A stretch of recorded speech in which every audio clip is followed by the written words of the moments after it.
Baik, hadirin. Saya ingin ajak Bapak Ibu untuk memasuki wilayah yang saya loncati, yang babnya adalah bab pembahasan tentang ihtiraf, misalnya pekerjaan tadi, supaya kita tahu bahwa memang ada jenis-jenis pekerjaan itu yang direkomendasikan langsung oleh Nabi. Tentu kalau rekomendasinya rekomendasi Nabi, tentu babnya nggak biasa, ya kan?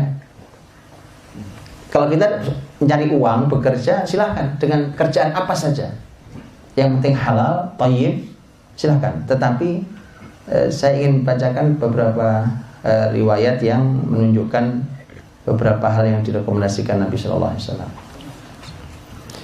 Bapak Ibu dirahmati Allah, ini dalam bab al-ihtiraf, bab pekerjaan, dimulai oleh ini bab al-ihtiraf. Saya bacakan beberapa riwayatnya. Talabul halali jihad, nyari yang halal jihad, jihad ya. Apalagi zaman ketika harta haram bertebaran di mana-mana, ya, itu nyari yang halal itu masya Allah jihad. Wa inna Allah azza wa jalla yuhibbul abdal muhtarif. Ini ada yang mengatakan ini bukan secara riwayat agak bermasalah riwayat ini. Baik, kemudian Rasul Shallallahu Alaihi Wasallam menyampaikan yang pertama kali pembahasan tentang masalah at-tijarah, bab afadil at-tijarat, bab tentang perdagangan. Dan perdagangan ini ternyata menjadi pembahasan yang istimewa. Karena ketika seorang sahabat bertanya pada Nabi, Rafi bin Rifa'ah radhiyallahu anhu pernah bertanya ke Nabi. Dia bertanya, ya Rasulullah, ayyul kasbi atyab, pekerjaan apa yang paling thayyib? Mau nyari uang nih saya, gitu ya. Pekerjaan apa yang paling thayyib? Yang paling thayyib apa?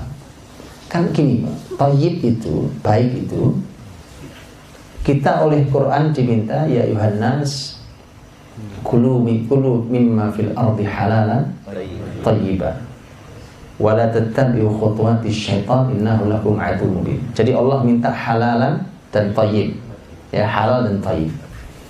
Tapi kalau sahabat itu kalau urusan amal dan urusan hidup maunya yang paling, Pak. Jadi kalau dalam urusan kebaikan sahabat itu maunya yang paling. Maka nanyanya bukan sekedar thayyib atau ya Rasulullah mana yang halal, enggak begitu. Ya Rasulullah mana yang paling halal, mana yang paling baik. Ayyul kasbi atyab. Nabi SAW menjawab. Kata Nabi, amalur rajuli biyadihi wa kullu bai'in mabrur. Kata Nabi, aktivitas seseorang dengan tangannya. Itu keterampilan tangan itu mahal, ya. Keterampilan tangan apa saja, keterampilan itu mahal. Itu oleh Nabi disebut sebagai al-kasbul atyab. Kasbul atyab itu menjadi penting. Dan dulu muslimin masya Allah di berbagai bidang keterampilan itu masya Allah muslimin.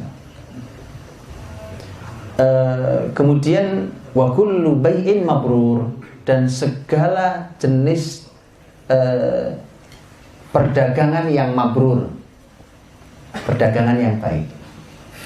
Makanya perdagangan memiliki tempat yang luar biasa, dan disitulah nanti Bapak Ibu kita bisa tahu keistimewaan masyarakat Quraisy, ya kan? Yang sudah pernah saya sampaikan. Bagaimana keistimewaan masyarakat Quraisy yang Allah sampaikan dalam surat Quraisy, li'ilafi Quraisy ilafihim rihlatash syita'i was-shaif. Rihlahnya orang Quraisy itu dagang, ya. Jadi jalan-jalannya, rihlah kan jalan-jalan kan. Nah, jalan-jalannya orang Quraisy itu nyari duit. Kita jalan-jalannya ngabisin duit.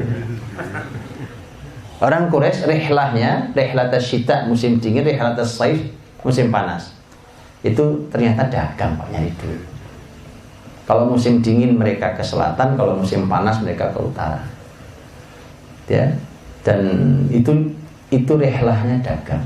Dan keahlian dagang itulah yang di dalam sejarah Nabi SAW, para sahabat yang punya keahlian dagang itu, ini menarik apa yang disampaikan Dr. Akrontia, seorang ahli sejarah Islam, bahwa ketika para sahabat Mekah yang ahli-ahli dagang hijrah ke Madinah, ternyata oleh Nabi SAW ketika mereka mau dikasih kebun, kan orang Madinah punyanya kebun, pasar tidak punya orang Madinah. Orang-orang Madinah itu pasarnya numpang di pasar Yahudi, sehingga yang punya mereka kebun. Kalau kebun mereka punya banyak. Maka ketika mereka, ya Rasulullah, kami mau memberi kebun ke saudara-saudara kami yang datang dari Mekah, kata Nabi, jangan. Kalian saja yang kelola, hasilnya boleh dibagi. Itu dianalisa oleh Dr. Akrontia. Ada analisa yang menarik banget. Di antara analisanya beliau katakan, Nabi ingin tetap menjaga agar orang-orang Mekah keahliannya dagang.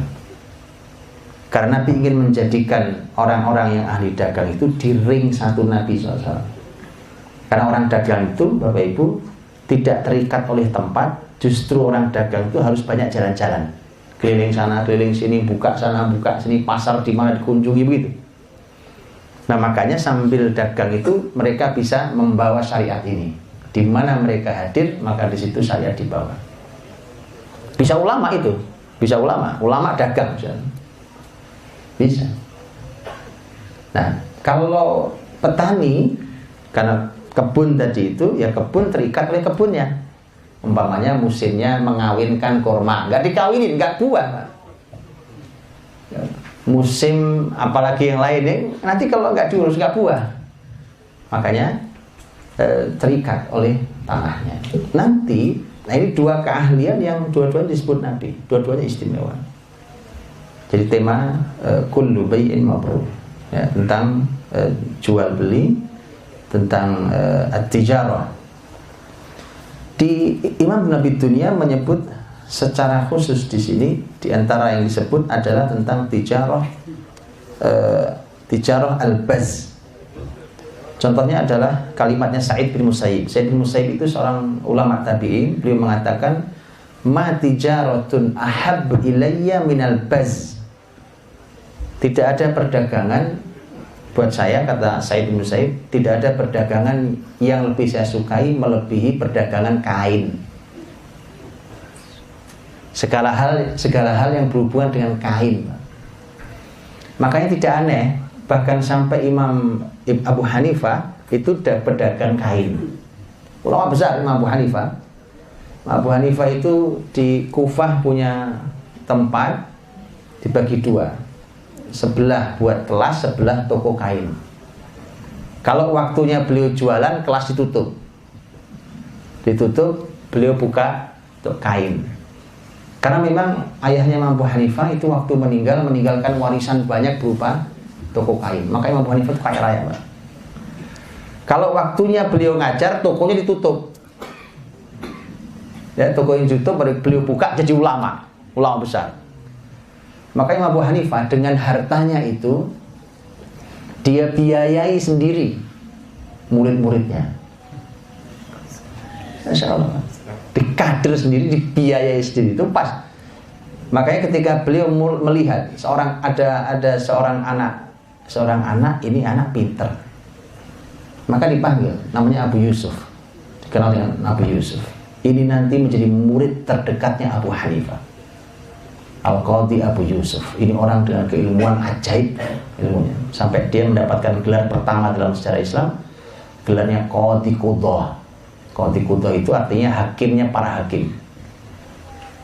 Itu pertama kali gelar diberikan pada Abu Yusuf, Qadhi Abu Yusuf. Abu Yusuf itu anak orang miskin. Begitu duduk di majelis Imam Abu Hanifah, karena seorang ulama melihat gitu tahu, wah ini anak pintar ini. Maka dipanggil, sudah kamu duduk di sini ya, Mas. Ternyata Abu Yusuf pulang ke rumahnya sama ibunya dimarahi. Kamu dari mana? Dari Abu Hanifah. Enggak usah duduk di sana. Abu Hanifah itu makanannya roti bakar. Ini istilah, Pak. Istilah untuk orang kaya zaman dulu. Kamu nggak bisa ini kan? Sudah, kamu kerja saja. Abu Hanifah kehilangan itu anak. Mana nih anak nih? Kemarin ada di sini, dicari. Maka begitu ketemu lagi, Kenapa nggak datang lagi? Dia cerita, karena nggak boleh, disuruh bantuin kerja nyari duit. Berapa keperluanmu? Sekian, dikasih uang, kasih ini ke ibumu.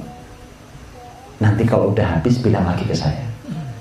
Itu cara Abu Hanifah mengkader Abu Yusuf. Dididik dengan cara itu, sampai pernah ibunya ngomong, ya, membicarakan tadi tentang kamu kan nggak bisa makan lah, beda sama Abu Hanifah. Abu Hanifah sampai mengeluarkan kalimat gini, suatu hari nak, kau bisa makan faludaj di atas piring fairuzaj. Faludaj itu makanan yang hanya disediakan di dalam istana khalifah, nggak ada di luar istana.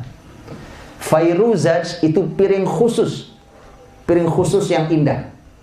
Untuk makan faludaj pakai piring fairuzaj namanya. Sudah, itu kan kalimat guru, Pak. Maka betulan ketika nanti Abu Yusuf jadi ulama, kemudian nanti beliau diangkat oleh Khalifah Harun ar-Rasyid sebagai orang terpenting di ilmu kehakiman, di ilmu itu, maka kemudian suatu hari oleh Harun ar-Rasyid disuguhi makanan. Makanan itu ternyata adalah faludaj di atas piring fairuzaj.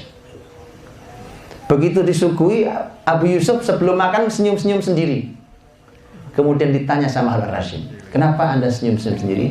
Kata beliau, ini kalimat guru saya, Abu Hanifah rahimallahu ta'ala Abu Hanifah, semoga Allah merahmati Abu Hanifah, dia melihat dengan mata hatinya sebelum mata kepalanya. Hatinya, jadi itu sesuatu yang udah meninggal Abu Hanifah, gitu ya. Nah, jadi ulama seperti Abu Hanifah dulu jualannya kain. Nah, ini juga bisnis yang menarik kan, nanti makanya. Iya. Ini ada sebuah riwayat dikeluarkan oleh Khatib Baghdadi juga dalam Tarikh Baghdad. Saya belum tahu bagaimana periwayatan ini, tetapi ini ada berita, saya bacakan ya, bahwa balagona anna rajulan atan nabi, gitu ya. Ini kisah ya, bahwa ada seorang datang ke Nabi SAW. Faqala ya Rasulullah, ayyut tijarah ta'muruni. Ya Rasulullah, saya mau dagang, tapi kira-kira saya mau dagang apa? Kau perintahkan apa saya dagang? Maka Nabi mengatakan, alaika bil baz. Kau dagang kain aja. Ya? Ini artinya termasuk yang disebut-sebut oleh para ulama, bahkan para ulama menyampaikan tentang hal itu.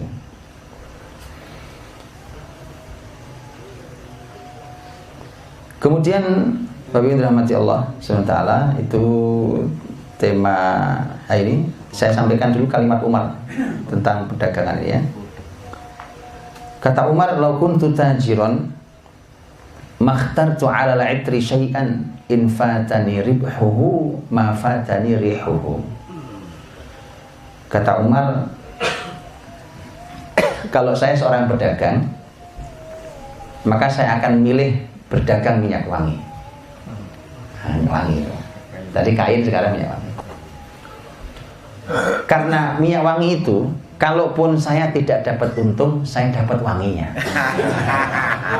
Kalimat Umar, Pak. Ya. Dan Masya Allah, memang hadirin, ini kalimat sederhana ini, begitu Bapak Ibu pelajari hal ini ternyata besar. Begini, minyak wangi itu dalam Islam bukan sekedar wewangian, tapi syariat. Bukan begitu? Syariat.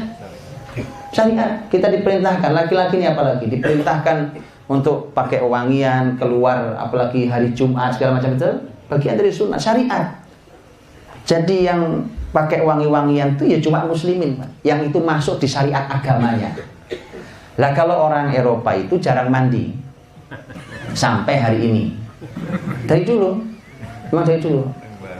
Iya, saya sering sampaikan, Ratu Isabella yang dengan suaminya menutup Andalusia 1492 Masehi.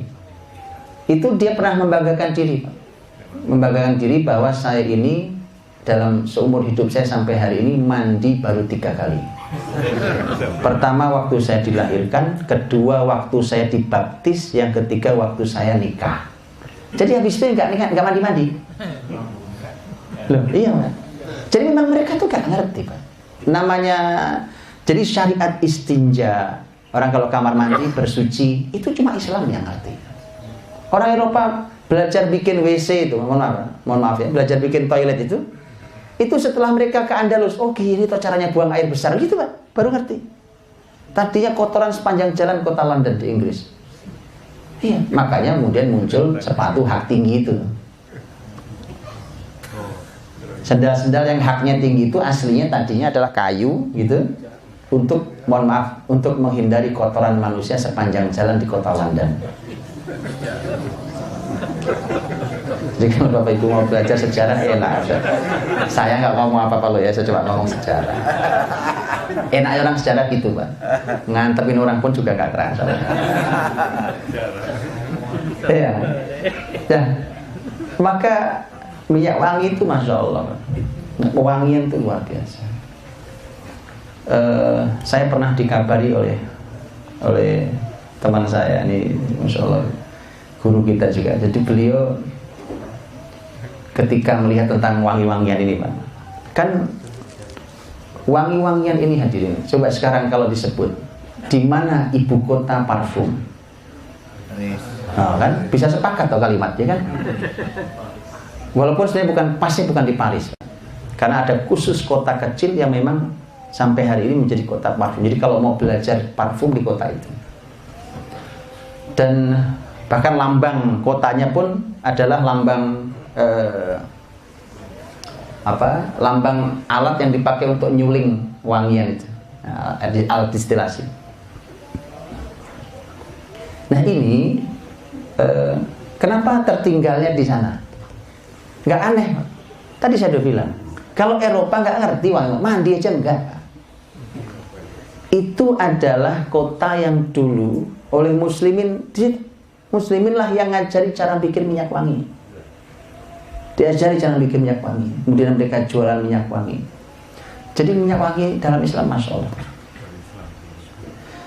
sampai nanti kalau zaman dulu itu ada minyak wangi namanya ghaliyah atau ghawali. Kata ghaliyah artinya mahal. Ghawali itu adalah minyak wangi mahal, biasanya racikan khusus untuk para pemimpin. Itu racikannya disembunyikan oleh si parfumernya.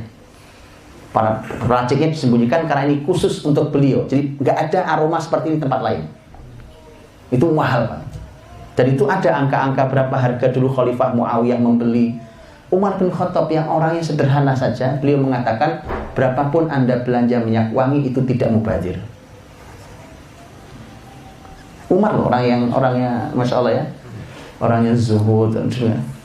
Berapapun kau belanjakan untuk minyak wangi tidak mubazir. Ya, makanya Umar di sini mengatakan kalau saya boleh memilih, saya milih dagang minyak wangi. Karena itu syariat besar dalam Islam. Saya bisa. Ya, dan tadi dan hari ini ternyata ilmu meracik minyak wangi itu lepas juga di tangan muslimin, Pak. Kenapa tiba-tiba lepas sampai kemudian ada di Perancis sana? Ya. Bukan karena mereka hebat, mereka nggak ngerti minyak wangi. Sekarang jadi bisnis besar bukan? Bisnis besar di dunia minyak wangi itu. Karena musliminnya tidur itu masalahnya. Muslimin lalai, kita yang punya syariat tentang minyak wangi itu. Gak ada di agama lain yang sampai jadi syariat itu. Nah, itu karena muslimin lalai. Dan akhirnya hari ini untuk meracik parfum itu ternyata ada sekolahnya di situ di kota itu. Sekolahnya programnya 6 bulan. Setelah 6 bulan sampai nanti datang ke sana langsung harus, namanya parfum kan harus kuat di penciuman. Dicium, semua diciumin dulu. Puluhan sesuatu dicium sampai menghadirkan kenangan apa segala macam begitu ya. Ini teman kita yang belajar itu sampai ke sana Pak, belajar untuk jadi peracik parfum, jadi ngambil sanat parfum. Sampai kemudian nanti parfum itu dibuat racikan sendiri, biasanya dengan menggunakan kisah. Makanya kalau Bapak Ibu lihat parfum itu begitu mereknya apa, ya kan? Kemudian nanti ada kalimatnya, yang kalimat itu menunjukkan apa? Menunjukkan kelembutan, menunjukkan kejantanan, menunjukkan kedermawanan, menunjukkan kewibawaan, menunjukkan bijaksana, kan gitu. Bisa dikisah. Baik. Jadi Masya Allah tidak sederhana itu. Dan ternyata hari ini memang industri besar. Gak mudah. Gitu ya. Baik. Terus saya ambil. Bisa? Masih ada. Cik lagi. Baik. Kalau gitu saya bacakan beberapa jenis yang lain selain perdagangan tadi. Yang kedua, pembahasan tentang al-aqarat. Al-aqarat tadi tijarah, al-aqarat. Al-aqarat itu masalah tadi. Masalah tadi saya bilang tentang masalah properti, Pak. Masalah rumah. Karena diantaranya adalah ini riwayat tentang salasun min na'imid dunya.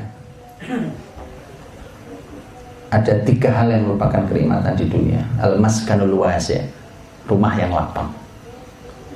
Wa zaujatus salihah, istri yang salihah. Wal markabul muwafaq, kendaraan yang nyaman mengantarkan kita sampai tujuan. Itu nggak bisa kan ya, Bang? Jadi saya cuma minta gitu, kalau ngaji memang harus yang lengkap. Ya, di satu sisi Nabi mengajari kita untuk zuhud terhadap dunia ini, di sisi lain Nabi mengatur tentang dunia ini. Tunjukkan juga apa sih yang merupakan kebahagiaanmu. Nah, ini kebahagiaan dunia. Di antaranya adalah rumah yang lapang tadi. Nah, Bapak Ibu, pembahasan tentang tema rumah itu menjadi pembahasan besar sendiri. Ya sayangnya juga ilmu ini juga belum dipelajari. Jangan salah, ulama-ulama itu nulis buku-buku. Buku-buku itu ditulis hanya bicara tentang tema properti. Ada kitab-kitabnya. Saya mohon maaf, hari ini bicara tentang properti apa nih? Properti syariah gitu bawahnya, yang belakangan muncul. Saya senang dengan semangatnya.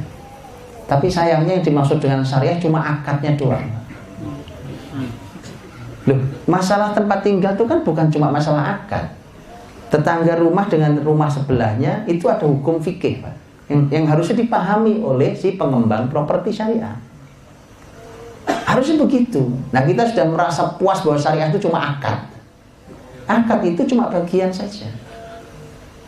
Nah, ini sayangnya juga belum dipelajari.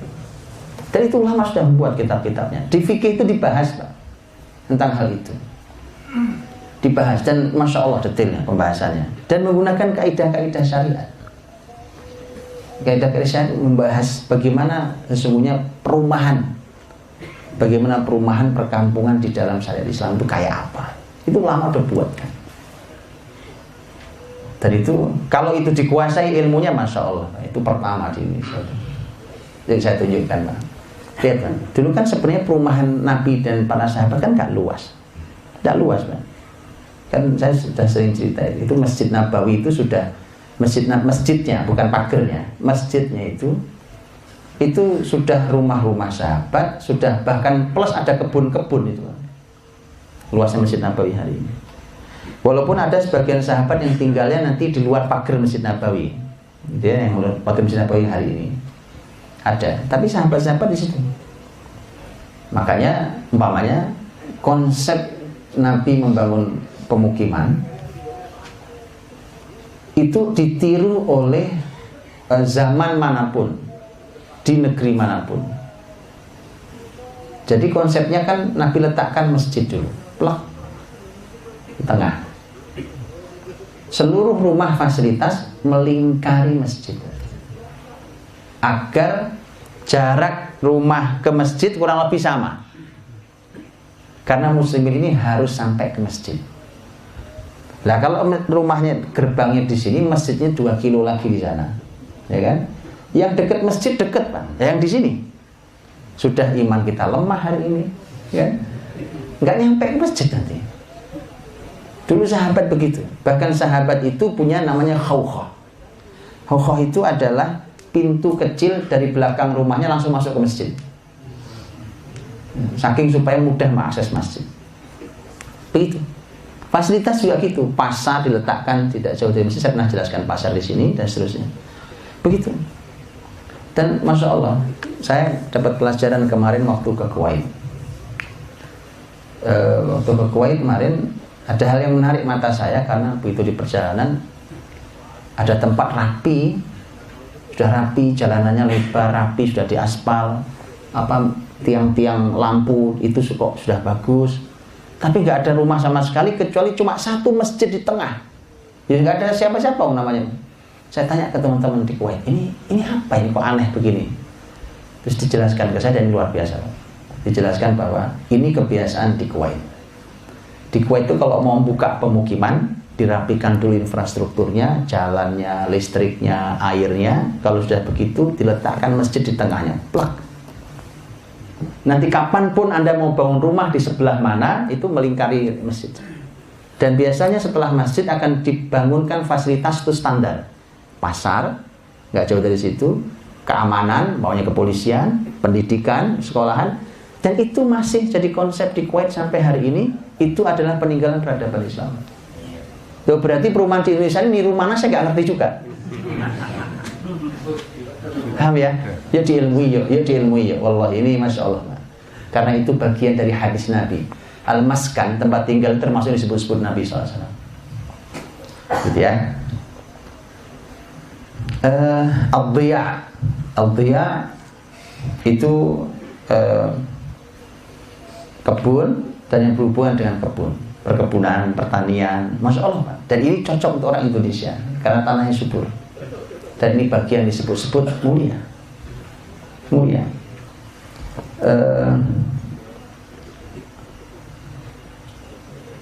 Umpamanya adalah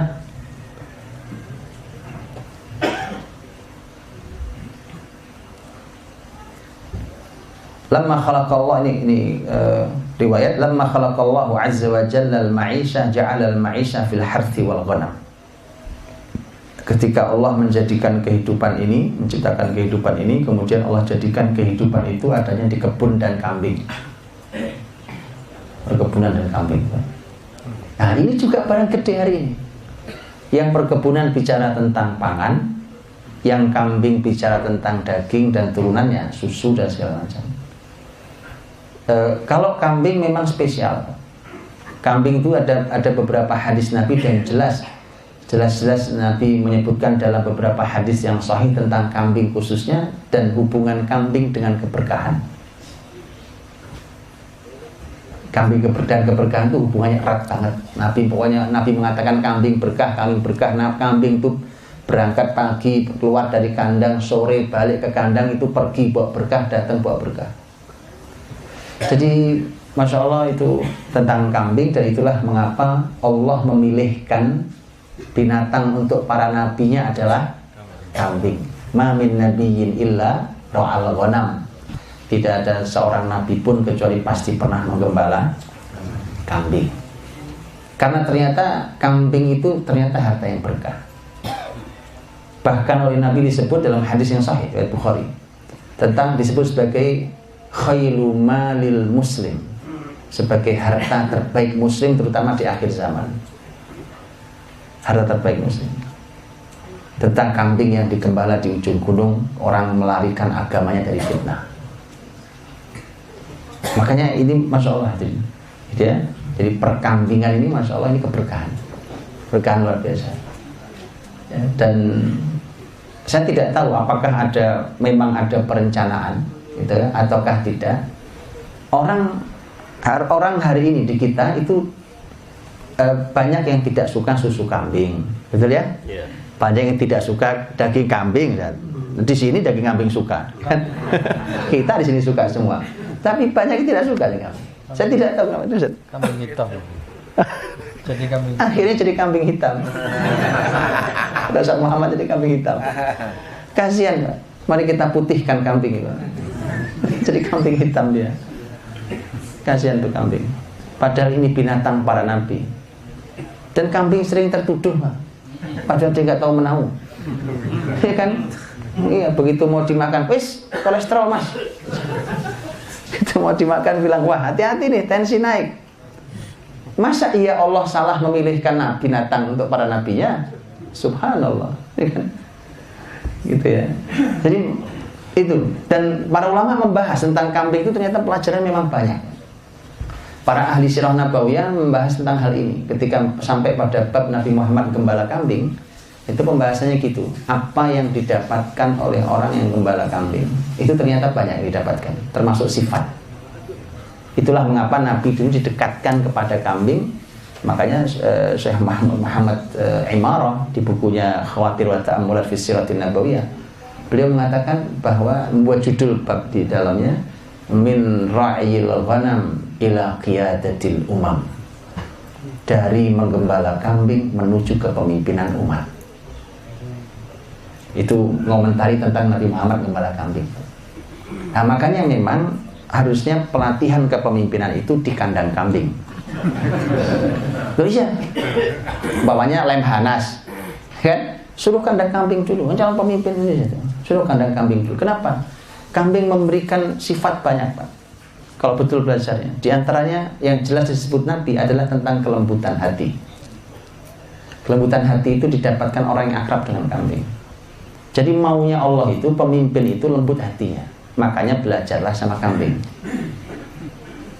Nggak tahu pemimpin Indonesia kayak begini dulu apa gembala bebek apa? Gembala pantai.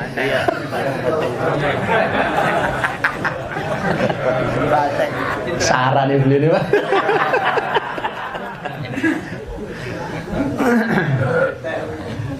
Iya begitu. Jadi masya Allah banyak pelajaran besar, hikmah besar di bab itu. Ya. Silakan tanya di sini pada yang ahli, yang punya kambing banyak, punya pelajaran banyak kan. Begitu juga kebun, Pak. Itu masalah pangan. Dan hari ini peperangan dunia karena pangan. Perang dunia karena pangan, Pak. Karena ini masalah pangan. Apalagi sudah ada hitung-hitungan, wah ini manusia akan kelaparan karena nggak cukup pangan di bumi. Nggak mungkin Allah salah nyiptakan bumi, Pak. Kok Allah yang menyampaikan bahwa manusia disuruh jalan di muka bumi ini cari rezeki, cukup buat manusia. Apa yang menjadikannya tidak cukup? Salah kelolanya, termasuk salah kelola jiwanya. Kerakusan manusia itu dan salah kelolanya itu membuat bumi yang harusnya cukup ya tidak cukup. Cukuplah bumi ini. Allah berikan jaminan kau itu. Kulu mimma fil ard, makan semua yang ada di bumi ini. Itu perintah seluruh manusia. Boleh ambil, cukup. Ya. Nah, maka pangan ini juga PR serius, dan pangan itu mestinya kalau masa depan dunia ini kan mau masalah pangan. Gampangnya gini lah, orang nggak punya HP nggak apa-apa, tapi kalau nggak makan kan begitu. Dan ini kan yang lagi rame ini kan yang ini Pak, yang Cape Town ya. Tahu ya, cerita Cape Town ini lagi berhitung mundur untuk nutup kota, Pak. Afrika Selatan. Gara-gara air bersih habis di kota itu. Sekarang dijatah, air itu dijaga oleh pasukan itu Cape Town hari ini, dan itu berhitung, saya lupa, ini sudah berhitung mundur, kalau tidak kunjung ada perbaikannya maka tutup kota itu. Nggak tahu mau pindah kemana mereka itu. Lihat itu. Jadi, negeri ini subur Bapak Ibu, Masya Allah. Kebun, sawahnya, kebunnya, Masya Allah. Nah mestinya kan ini menjadi wah luar biasa. Mestinya Indonesia inilah yang memegang kendali dunia itu. Korea boleh produksi HP Pak, tapi produksi pangan di sini. Antum makan HP atau makan berat nasi kan? Iya, itu makan roti, gandum atau mau makan motor ya? Iya, di sini. Nah cuma sayangnya tadi, karena sudah terimage-kan kalau bertani itu nggak gengsi, gitu, hasilnya kecil, itu salahnya. Mesti harus diilmui dan harus nanya ke muslimin. Muslimin itu waktu masuk ke Andalusia itu susah panen. Masyarakat Eropa tuh nggak ngerti cara ngelola tanah. Setahun belum tentu panen. Belum tentu panen setahun. Begitu muslimin masuk diajari bertani masyarakat Andalus. Setahun panen 3-4 kali, berpanen berkali-kali. Pergilah ke Spanyol sampai hari ini. Spanyol itu yang bisa mengganjal jatuhnya perekonomian Spanyol. Kan Spanyol kan ekonomi jatuh. Yang mampu mengganjalnya apa? Zaitun. Itu pohon zaitun sepanjang mata memandang di Spanyol. Memang siapa yang bawa ke situ? Masyarakat Bani Umayyah dulu. Dibawa dari Syam. Diangkut sampai ke Spanyol sana waktu muslimin memegang Andalus itu. Dan sampai hari ini ternyata itu menjadi yang mengganjal perekonomian sampai gak jatuh. Makanya Masya Allah pertanyaan itu. Gitu ya, memang harus diilmui. Tanya pada muslim. Ulama Islam menulis buku-buku tentang pertanian. Ditulis. Salah satunya adalah bukunya Ibnu Awam. Ibnu Awam nulis buku itu abad 6 Hijriah. Nulis buku tentang Al-Filaha, tentang pertanian dan peternakan. Ditulis dan disebut-sebut sebagai salah satu kurikulum terbaik pertanian di zaman muslimin dulu. Ada, cuma harus balik ke kitab ulama namanya. Begitu. Terakhir sekali, Faisal. Tentang tadi sudah saya sampaikan tentang amaliyat, keterampilan tangan. Di life skill keterampilan tangan itu menjadi sangat penting pembahasannya, karenanya memang harus diberikan pada generasi kita. Apapun keterampilan tangan itu menjadi menarik. Dulu yang namanya produksi pakaian ini ditenun kan dulu, itu pekerjaan rumahan, dan yang di rumah itu perempuan. Sehingga dulu ada istilah khas di Arab. Seingat saya Harun Ar-Rasyid juga ketika ketemu seseorang, Harun Ar-Rasyid nanya, berapa anakmu? Anak saya 3, perempuan semua. Kata Harun Ar-Rasyid, berarti kamu jadi orang paling kaya di sini. Karena kalau di rumah mereka produksi kain dulu, ditenun itu jadi pakaian, itu kerjaan rumahan dulu. Sebenarnya kan sampai hari ini pun masih begitu kan. Nah, ketika menjadi industri, nah itu menjadi seperti kita lihat tadi, industri besar itu, sebenarnya itu Masya Allah, itu keterampilan yang luar biasa. Jadi keterampilan ini adalah life skill yang harus diberikan. Nah, hadirin dirahmati Allah, ini sebagian, tentu waktu yang tidak cukup, ini sebagian saja bagaimana para ulama mengulas tentang tema harta itu, bagaimana memperbaiki harta yang ada di tangan kita, memperbaiki harta yang ada di sekeliling kita, karena itu bagian dari tugas muslimin di muka bumi ini. Saya kira itu. Wassalamualaikum warahmatullahi wabarakatuh.